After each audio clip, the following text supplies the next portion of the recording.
Hello friend नमस्कार। Odisha study tube YouTube channel को स्वागत करुच्ची। Odisha subordinate staff selection commission तरफ एक बड़ अपडेट आसी देखु। नोटिस टी केबे आसी ना 27 अक्टोबर 2025 आसी देखु। तो जो पिला माने फॉरेस्टर एग्जाम देइतिले एवं रिजल्ट को अपेक्षा करथिले तो वर्तमान रिजल्ट बाहर जाइछि देखु।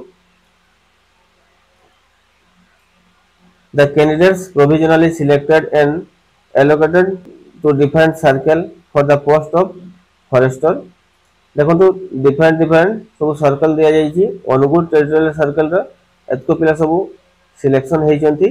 आपण मैंने चाहिए पीडीएफ टी हम टेलीग्राम चैनल को जाइए डाउनलोड मारी पारे। टेलीग्राम चैनल लिंक टी हम डिस्क्रिप्शन बॉक्स में दे जाइए।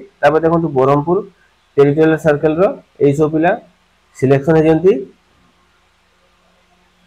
देखो भवानीपाटना टेरिटोरियल सर्कल सब पिला सब सिलेक्शन होती।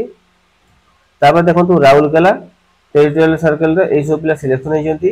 देखो कोरापुट टेरिटोरियल सर्कल देखो बारिपदा टेरिटोरियल सर्कल देखो भुवनेश्वर टेरिटोरियल सर्कल सब पिला सिलेक्शन होती।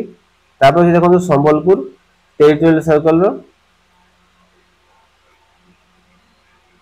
आपण मैंने प्रथम थर आम चैनल को आसते तेज चैनल को सब्सक्राइब करने। आपण को जो सांग मैंने फॉरेस्टर एग्जाम देइथिबे तांको पाखु ए वीडियो को शेयर कर दियंतु। आशा करूँ वीडियो आपको हेल्पफुल होइथिबो। वीडियो को लाइक एवं चैनल को सब्सक्राइब करबा जमा भूलिबेनी। जय जगन्नाथ।